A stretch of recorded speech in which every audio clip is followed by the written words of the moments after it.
Welcome back to week 7 case study. We're going to do an interesting case study and an unusual one. Okay, in this case study, you go through the design process, you design something, but it's not actually a product or an artifact. There's nothing tangible. Okay, so let's see what exactly is being designed. So this is week 7, section C7.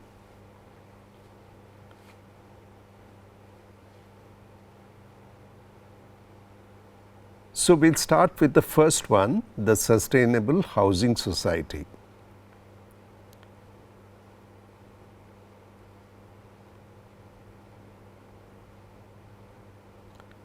So it follows the design thinking process: research, analysis, ideation, then prototyping, and then recommendations. It uses these tools: brainstorming, mind mapping, interviews as part of the primary research, then the activities mapping, causal mappings, and then prototyping it. This is being implemented in the project, and that's the name of the project, Sustainable Housing Societies. Okay, so it's both a system as well as service design project. I'll explain. The project is done by 3 students, Anaga, Drishti, and Preeta. Initially, they didn't know what exactly to work on, so they brainstormed on a lot of ideas.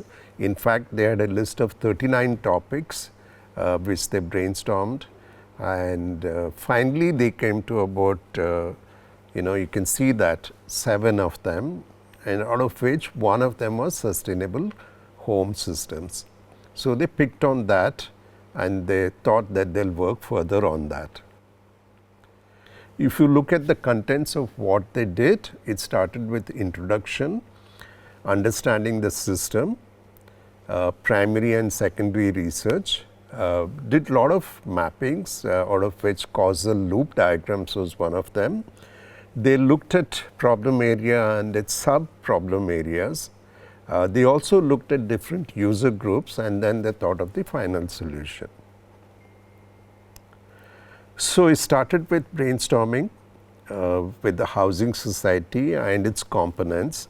Let's have a look at a few of them: the houses, the types of houses, the kind of amenities which are there in the houses, the kind of existing solutions for sustainability. And they also did further mappings. These were, specific mappings connected with the subsystems. Subsystems could be, for example, the services, the security, the maintenance. Okay, and they looked at this in totality and saw if there were interconnections between the different subgroups. They looked at the daily life of an individual right from morning till evening, and you can see there are a lot of activities in the morning within the household, and again lots of activities in the evening within the household. You can see red ones are the concerns with respect to sustainability. The blue ones talk about the modes, for example, conservation of electricity or the use of transport. Okay, so it's a very nice map which kind of shows you what happens in a typical day with respect to an individual who lives in this particular society. And there are a lot of takeaways if you study this, and you can pinpoint where exactly sustainability interventions could be made. They also looked at why sustainable practices are not mapped, for which they kind of map the cause and the effect. Okay, so you can see that, for example, the pandemic, the lack of time, there are many concerns which are interconnected together, and the more connections it has, you can actually study these and see that what affects which one. Okay, so the cause and effect is kind of very clearly shown within this diagram. So, out of this secondary research, they came out to some inferences. For example, they realized that it requires a collective effort to tackle sustainability. They also realized that the knowledge of what sustainability is needs to be improved within the society. There is also lack of space. Okay, and for example, they realized it might be difficult to implement sustainability issues within the existing space. Also, the initial installations costs are very high, and also there were some problems with respect to accessing these services. Okay, so lack of convenience and time was a general felt need. Okay, so within this context, they decided let's do some more primary research, for which they did a survey and got about 115 responses. Okay. For example, here they had to tick what they were aware of. Okay. Concerns about sustainability from a larger point of view, they got feedback from the responses. They also looked at what is sustainability, do they actually use any of the following things, okay, in their daily life. Okay. So, that was also a very good feedback from the users who responded to this survey. Okay, so on and so forth, and finally they said that let's do a diagram in which the interconnectedness of different aspects are connected together. Okay, for which, for example, convenience, awareness, reluctance to switch were the major concerns. Okay, and there are lots of other factors. For example, reliability is a factor, number of people is a factor, accessing technology is a factor, existing product lifetimes is a factor. Okay, so all of them are interconnected, and you can see that the arrows go from one to another. So, you can see the cause and effect between this. So, this is a causal diagram understanding what are the different concerns within the housing society. So, they came to defining what exactly is the problem area. They realized that there are plenty of solutions already existing. Okay. And not a lot of these have been adopted. Okay. So, it also said that it is not necessary to try to develop more sustainable alternatives, but if we can actually implement some of the existing ones, it could solve a lot of these problems. So, the main problem it looked like is in terms of adoption. So, they kind of redefined the problem statement to saying that we will promote the adoption of sustainable alternatives by tackling problems of inconvenience, awareness and reluctance. So, the proposition was they thought of a time based approach to make the transition from what the current lifestyle is to incorporating sustainable practices and options. You have to also tackle issues of reluctance and also enabling awareness at a society level. Okay. So, the final solution that we worked on was actually try to make a framework that people can actually adopt and follow in order to make a plan for implementing sustainable practices across a period of time. They also realize users are not the same kind. At one end, you have the very adamant user who does not want to do anything to do with sustainability. At the same time, you have users who already adopted sustainability practices in their daily life, and you have in between. So, they decided to make it into 4 groups. At the first groups are the one action stage is they have already adopted sustainable alternatives. The preparation stage, the user group 2, those who want to adopt sustainable alternatives, but they probably do not know how to do it. Okay. The third one, they know about sustainability, but do not want to adopt right now. And the fourth one are the adamant ones who not very reluctant to adopt sustainability practices. So, let us say we have 4 of these user groups. They also thought of a structured framework to this activity. So, they put users on the Y scale. Okay, those who wanting to change, those who don't want to change. So you had the user group 1, 2, 3 and 4. And on the x-axis, you had a plan of action, the phase 0, phase 1, phase 2, phase 3. So these are, changes that you do to, adopting sustainable practices across a period of time. So that means you need to have some activities in these phases, and then you need to probably think of a platform to articulate and record these changes. So the people see a benefit in adopting this method. This diagram served as a framework for conceiving of what next to do. So this phase 0, they ask 3 questions: what, who and how. What, for example, is initially just planting the idea of sustainability in the minds of the people in the society. Who, they thought that it might be good to find out who are the stakeholders, for example, the NGOs or business people who provide sustainability solutions, get in touch with them.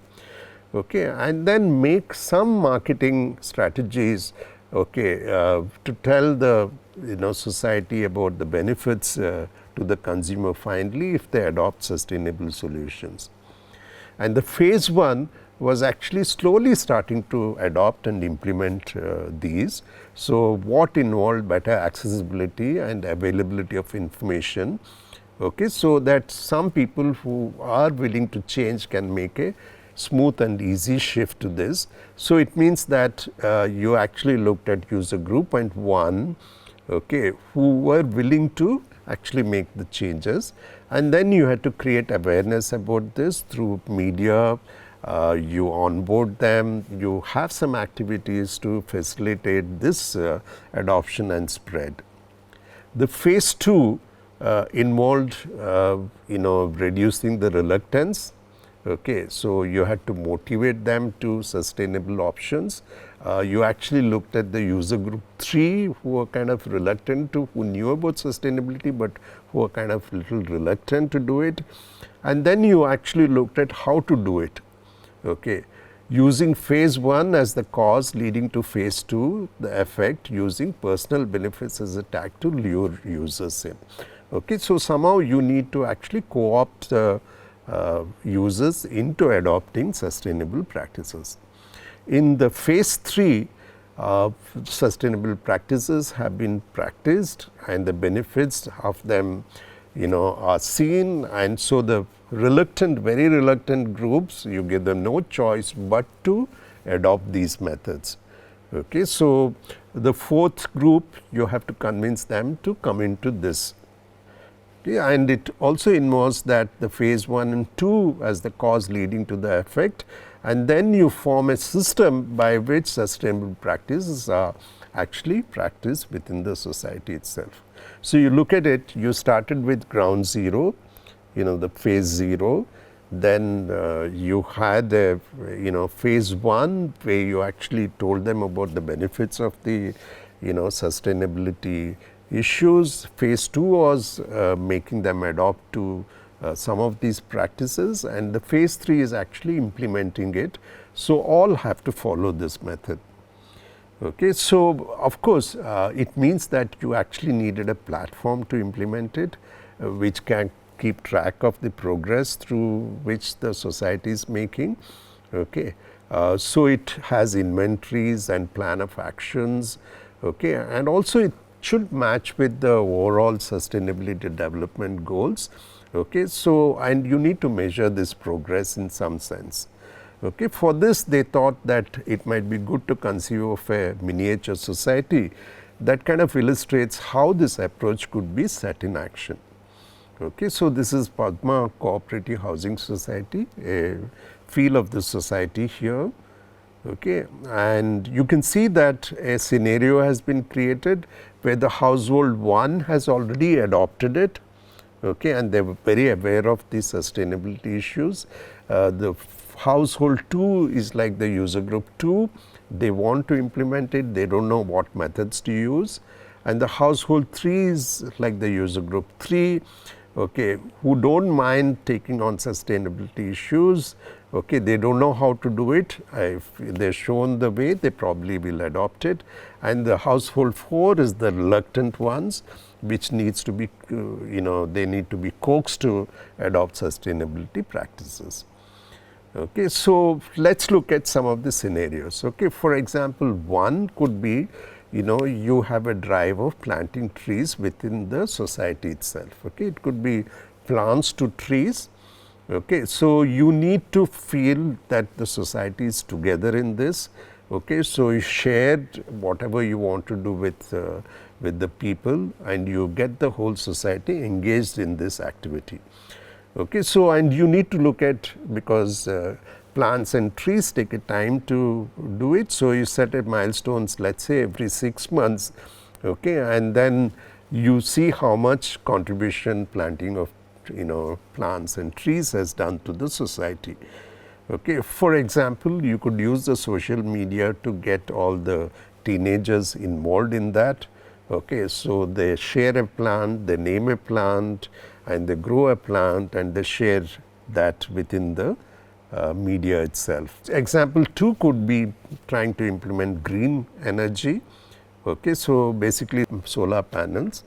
Okay, so you need to work out a logistics of how in the long run it would actually save money for the society, and also show it as an alternative.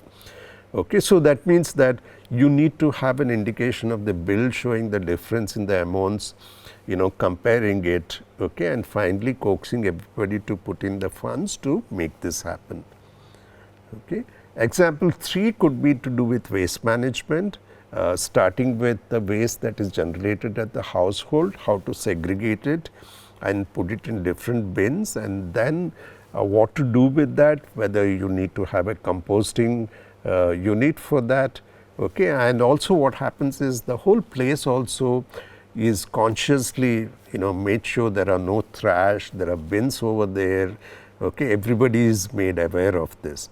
Okay, so you could also get feedback from the people who maintain the society, how the society is there, and what happens is, after a while, when everything becomes clean and neat, then people become responsible towards maintaining this. Okay, to make it possible, you also need guidelines, so that people will follow these guidelines. You also need template, which is useful for keeping track of what has been done and which time, and what is the progress. Okay, after this, they went back to some of the societies. They had got feedback in their primary research to show what they have thought of as a solution, and got some of the feedback. The feedback was the approach seems to be quite unique and seems viable. Okay, how do you sustain it in a very long period of time? Okay, what if people lose interest? It's initially very nice to start planting trees, but in the long time what happens is, how do you do maintenance? Okay, they also thought that you need to look at the change in behavior here, which is a very important factor. Okay, and some of the societies even said that what you suggested, we probably will consider taking it up in our society. These are the references, and these are the acknowledgements to the faculty and the other people who have helped them with the survey, and the places where they went to get feedback. So thanks a lot for listening. This was case study 1 of section C7, week 7.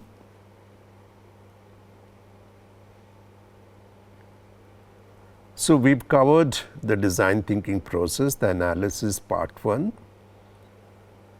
We also looked at the tools of artifact, activity and spatial mappings.